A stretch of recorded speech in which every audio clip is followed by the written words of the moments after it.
He has never been charged. Las Vegas police have said on the record that he was never even considered a suspect. And yet this week, inside a courtroom in Clark County, Nevada, one name kept coming up over and over again: Sean "Diddy" Combs. Not from a blogger, not from a conspiracy channel, from a retired homicide detective under oath reading from a taped interview conducted in 2008. If you followed the Tupac Shakur story for any length of time, you already know his name has circled this case for almost 30 years. What's different now is where it's being said. Not on a podcast, not in a documentary, in a sworn courtroom in front of 12 jurors as part of an actual murder trial that is happening right now, 3 decades after Tupac Shakur died in a Las Vegas hospital. So here's the real question, and it's the one we're going to spend the next half hour answering properly. Why does Sean Combs keep getting pulled back into this story when he isn't the man on trial, isn't charged with anything connected to it, and has spent almost 30 years denying any involvement? Is this new evidence? Is it an old rumor getting a courtroom microphone? Or is it something in between? A claim that's real, that was really made by a real witness, but that still isn't proof of anything? Stick with me, because the answer isn't simple, and anyone telling you it is hasn't actually looked at what's in the court record. Let's start with where things stand today, because that's what makes this story urgent instead of just historical. On August 10, 2026, jury selection began in Clark County District Court for Keffe D. Davis, a 63-year-old former Compton gang figure who is, right now, the only person who has ever been formally charged in connection with Tupac Shakur's killing. 12 jurors and 4 alternates were seated. Opening statements were delivered. And as of this week, the trial is ongoing, expected to run roughly a month. Davis isn't accused of pulling the trigger. Prosecutors say he didn't fire a single shot that night. What they allege is that he orchestrated it, that he supplied the gun, gave the order, and set the whole thing in motion out of retaliation for an earlier fight involving his nephew. Chief Deputy District Attorney Binu Palal put it to the jury plainly in her opening statement. Duane Davis, she said, is the one person who has a hard time being silent. That line matters more than it sounds like it should, because the entire case against him is built almost exclusively on his own words. A 2008 interview with police, and a 2019 memoir he wrote and sold to the public called Compton Street Legend. That's the foundation you need before we go anywhere near Sean Combs. There is no gun in evidence, no DNA. No surviving eyewitness willing to identify a shooter. What there is nearly 2 decades of Duane Davis talking. To detectives, to documentary filmmakers, to a ghostwriter. And eventually to a grand jury's worth of prosecutors who used his own account to indict him. Somewhere inside that mountain of talking, Combs' name shows repeatedly. Now, here's where you have to slow down, because this is exactly the point where a story like this usually gets flattened into something simpler and less honest than what actually happened. A detective repeating what a suspect once claimed is not the same thing as a detective presenting proof. A defendant's memoir written to sell books is not the same thing as a verified confession, and a name appearing on a witness list is not the same thing as an accusation. All 3 of those things happen this week. None of them are the same category of fact. So let's take them one at a time, starting with where this specific claim actually comes from, because it's older than you probably think, and it didn't start in a courtroom. Rewind to 2008. Duane Davis is not yet a murder suspect in any formal sense. He's a longtime member of the Southside Compton Crips, and he's sitting down with 2 Los Angeles Police Department detectives, Greg Kading and Darren Dupree, as part of a federal task force. Their actual assignment at that point wasn't Tupac. It was the unsolved 1997 killing of Christopher the Notorious B.I.G. Wallace, reopened after Wallace's family sued the city of Los Angeles, alleging lapd officers had been connected to his death. Dupree testified this week that the investigation's real question was blunt. This was chasing the money. This was figuring out if Sean Combs was involved in the murder of Tupac. During that 2008 sit-down with his own attorney in the room, Davis told the detectives something that had nothing to do with Biggie and everything to do with Tupac. According to the recording played for jurors this week, Davis said that Combs had offered money.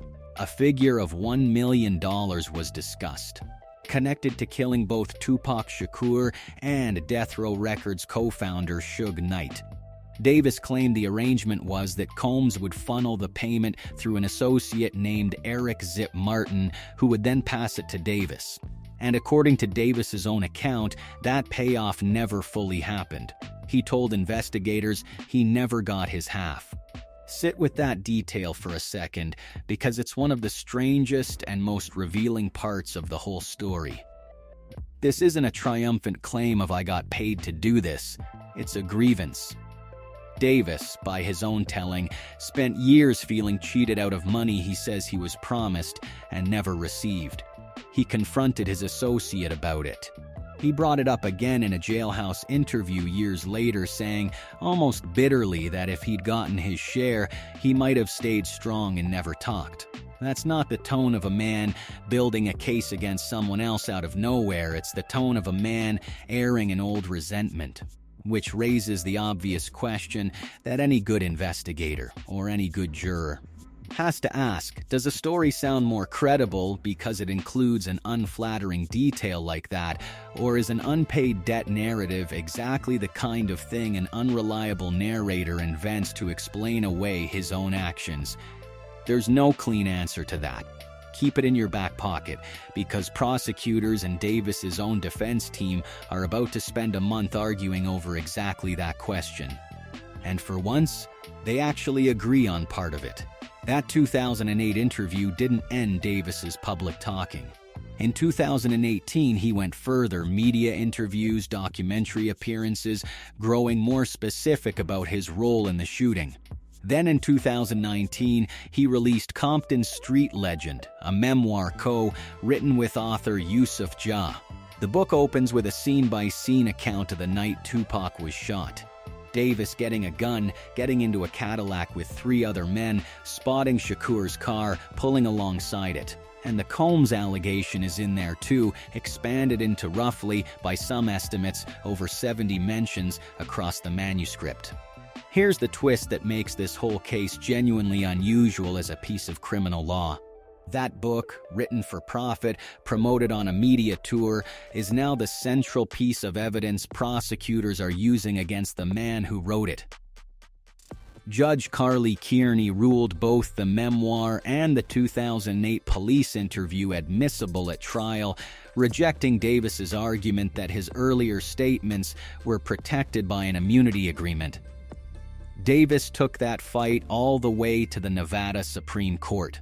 He lost there too. Which means the defense strategy now has to thread an almost impossible needle.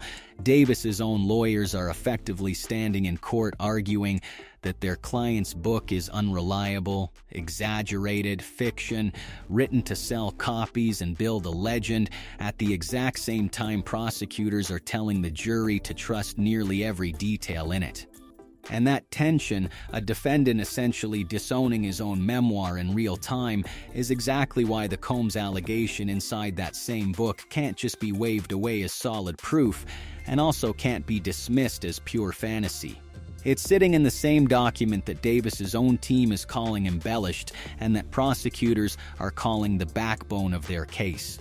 Both sides can't fully be right. Figuring out which parts are which is, quite literally, what this trial exists to do.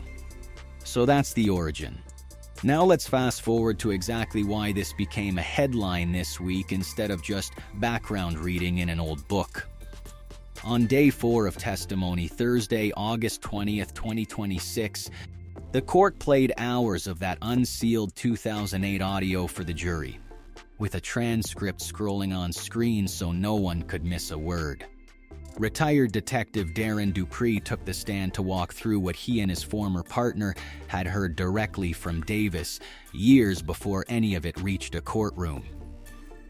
According to Dupree's testimony, Davis described discussing in a conversation in Anaheim wanting to see both of them, Tupac and Suge Knight, dead. Dupree also laid out the money trail as Davis described it. Combs was supposed to provide funds passed through Eric Zip Martin, meant to reach Davis and his nephew Orlando Anderson, the man prosecutors say actually fired the fatal shots. Dupree even connected it to a theory his old task force explored about Biggie Smalls' unsolved killing the following year, the idea that the same Compton crew, feeling unpaid and used, might have had a motive there too. He was careful to frame it as exactly that, a theory his team was chasing down, not a conclusion they reached. Everyone was a suspect at that time, he testified. The same day, jurors also heard about testimony tied to Reggie Wright Jr. Now pay close attention here, because this is a perfect example of how a detail can get scrambled the moment it leaves a courtroom and starts traveling online. Multiple news outlets this week described Wright as the former head of security for Combs' Death Row Records. That sentence contains an error baked right into it. Death Row wasn't Combs' label. It was Suge Knight's. Reggie Wright Jr. was a former Compton police officer who ran security for Death Row, Knight's company, not Bad Boy, which was Combs' label. Wright testified about witnessing tension between Combs and Knight going back to 1995, describing a moment where, in his account, Combs approached Knight directly amid rivalry between the two labels. That's a real, on-the-record recollection about friction between the two men. It is not the same as testimony that Wright personally witnessed a payment or a plot, but because outlets kept copy-pasting each other's phrasing, some framed his testimony as though it were direct confirmation of the money trail. It wasn't. It's a separate thread about old animosity stitched onto the money claim by sloppy reporting, not by anything Wright said on the stand. That mix-up alone tells you something important about this entire story. Even serious news organizations are struggling to keep the layers straight in real time. If professional reporters covering the trial in person are blurring which witness said what, you should assume the version circulating on social media by the time you see it has been simplified into something much more dramatic and much less accurate than what actually happened in that courtroom. Then there's Eugene Gene Deal, and this is where the reporting genuinely contradicts itself, which is worth sitting with rather than smoothing over. Deal was Combs' actual bodyguard during the Bad Boy era, and his name has floated around Tupac and Biggie conspiracy discussions for years, mostly through interviews and podcast appearances rather than sworn testimony. He's on the prosecution's witness list. Several outlets reported this week flatly that Deal testified that Combs offered $1 million for the killing, but local coverage from the courtroom itself, reporting that's been tracking the trial day by day, states that as of this week, Deal has attended proceedings but has not yet taken the stand, and that he's reportedly facing pressure from prosecutors to testify about what he knows regarding Combs and the alleged middleman, Eric Zip Martin. Two very different claims. One says he already testified to the allegation under oath. The other says he hasn't testified at all yet. Both can't be true at the same time, and it's exactly the kind of gap that separates a headline built for clicks from a courtroom transcript built for a verdict. We'll know soon enough which version holds up, because the trial is still going. But that contradiction, sitting right there in the coverage from a single week, is the whole lesson of this video in miniature. A courtroom produces one account. The internet produces several, and they don't all agree with each other or with what was actually said under oath. Now, Combs' response. Because a story like this only tells half the truth if it leaves out what the other side has said, and there is a response on record. Sources close to Combs told TMZ this week that the resurfaced claims are bogus. stating flatly Diddy had absolutely nothing to do with the Tupac murder. He did not pull the trigger or set it up. It would be a waste of time if prosecutors ever called him as a witness. That's not a new position. Combs has denied any connection to Shakur's death for essentially the entire time the allegation has existed in public. And it isn't just his camp saying he's in the clear. Las Vegas police themselves have stated publicly on more than one occasion over the years that Combs has never been considered a suspect in their investigation.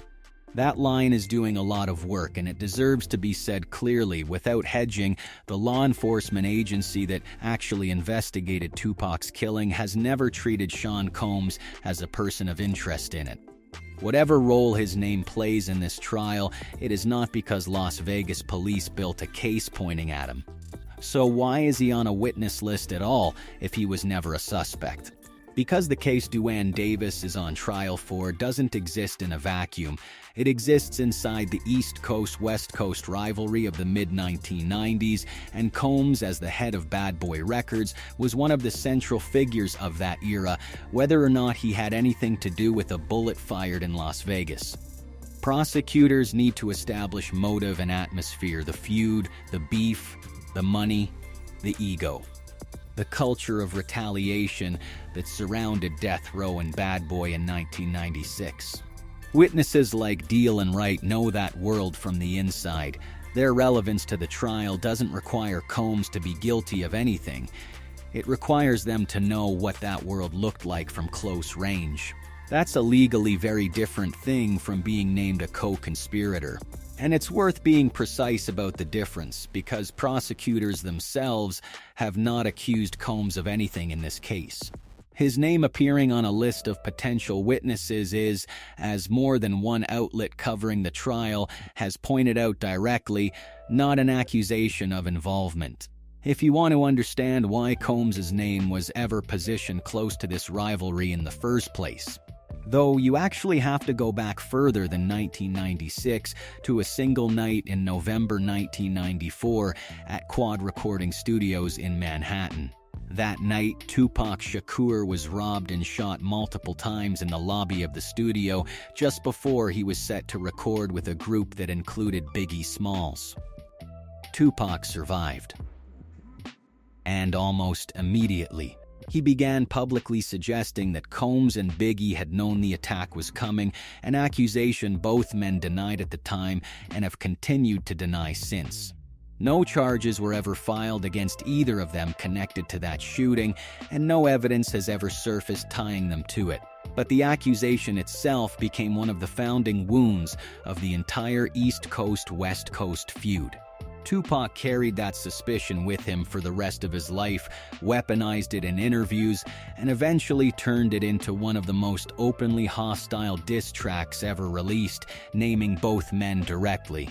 That's the emotional and cultural backdrop that makes a claim like Combs wanted Tupac dead land as plausible to a lot of people, even absent hard proof, because Tupac himself, while he was alive, was the first person to publicly say he believed Combs might want him hurt. That's important context, but it's also exactly the kind of thing this video has to be careful with, because plausibility is not evidence. A grudge that started with an unsolved 1994 shooting doesn't prove anything about a 1996 killing 3 states away. It explains why the rumor had fertile ground to grow in. It doesn't water it into a fact. Let's walk through the actual night in Las Vegas quickly, because it's the hinge everything else swings on. On September 7, 1996, Tupac was in town to watch Mike Tyson fight Bruce Seldon at the MGM Grand. In the hotel lobby afterward, Tupac and members of his group assaulted Orlando Anderson, Duane Davis's nephew, reportedly over an earlier altercation involving a death row medallion. Hours later, Tupac was riding in the passenger seat of a BMW driven by Suge Knight when a white Cadillac pulled up beside them at a red light and gunfire erupted. Tupac was hit multiple times. Knight was grazed. Tupac died 6 days later on September 13th at the age of 25. No one was arrested for almost 3 decades. Prosecutors now allege that Davis was in that Cadillac, that he supplied the gun, and that his nephew Orlando Anderson, who died in an unrelated shooting in 1998 and was never charged with anything, was the one who pulled the trigger. For 27 years, that was where the official case stood. Unsolved. A parade of documentaries, books, and amateur theories filled the silence, several of them naming Combs directly, almost none of them backed by anything beyond speculation and the general atmosphere of the 1990s rivalry.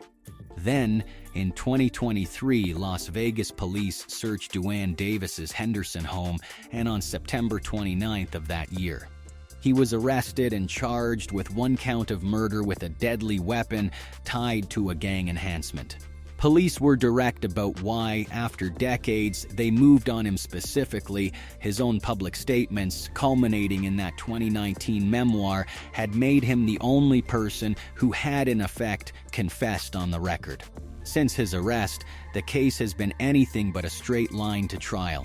Davis fought for house arrest and eventually got it on $750,000 bail before later violations sent him back into custody.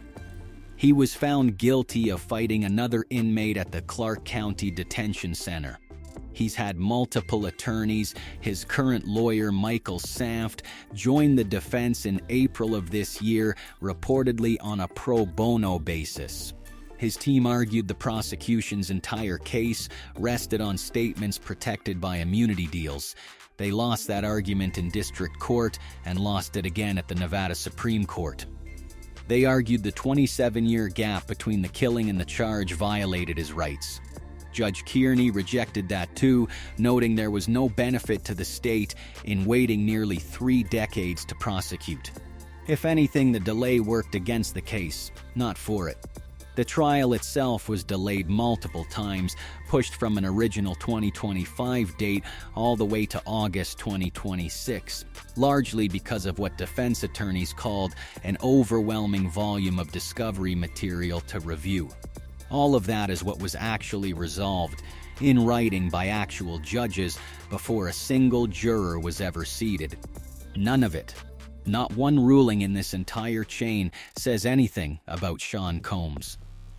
Every legal fight Davis's team waged was about Davis's own statements and Davis's own rights. Combs was never a party to any of it, because he was never charged with anything. So here's where we land, and it's worth stating plainly instead of dancing around it. What actually happened this week is real. A retired detective really did testify under oath that Duane Davis told him in 2008 that Sean Combs offered money connected to killing Tupac Shakur. That testimony is now part of an official trial transcript, and it will remain part of the historical record of this case regardless of the verdict. That is not nothing. But what it is, specifically, is testimony about what a defendant allegedly told police 17 years ago, a defendant whose own lawyers are simultaneously telling the same jury not to trust his account of events. It is not independent corroboration. It is not physical evidence. It is not a charge, an indictment, or a named suspect status. Las Vegas police, the only agency that has ever formally investigated this killing, have said on the record that Combs was never a suspect. Combs, through people close to him, has denied it again this week, using almost exactly the same language he and his representatives have used for years. What's genuinely new isn't the claim. The claim is 17 years old.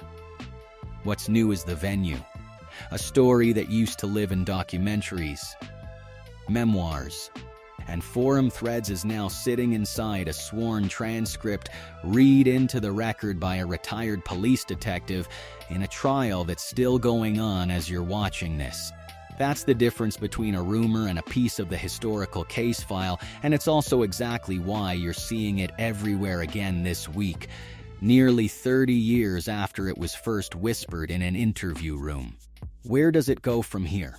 The trial is expected to run roughly a month from its August 10th start, meaning testimony, cross-examination, and closing arguments will likely stretch into September. Whether Combs himself is ever called to testify remains genuinely uncertain. Sources close to him have already dismissed the idea as pointless, and nothing in the public record suggests prosecutors intend to seek that. What the jury ultimately has to decide has nothing to do with him at all. It has to decide whether Duane Davis, based on his own memoir and his own words to police, orchestrated the killing of Tupac Shakur. Every answer about Sean Combs's actual role, if there ever is one, would have to come from some entirely separate legal process, one that, as of this moment, does not exist. Because no prosecutor in Nevada or anywhere else has ever brought a case against him connected to this killing. That's the honest shape of where this stands. Not a cover-up finally cracking open. Not an innocent man dragged in for nothing either. His name is in a taped police interview from 2008, and no amount of denial erases that the interview happened. It's something messier and, frankly, more realistic than either of those stories, a nearly 30-year-old allegation made by a man who has since proven willing to say almost anything about that night for attention, money, or leverage. Now being tested in the one setting built specifically to separate what's true from what's just been repeated long enough to sound true. The passage of time didn't erase the questions around this case, it just moved them from barbershops and comment sections into an actual courtroom, under oath, where for the first time in almost 30 years, someone is finally required to answer them under penalty of perjury.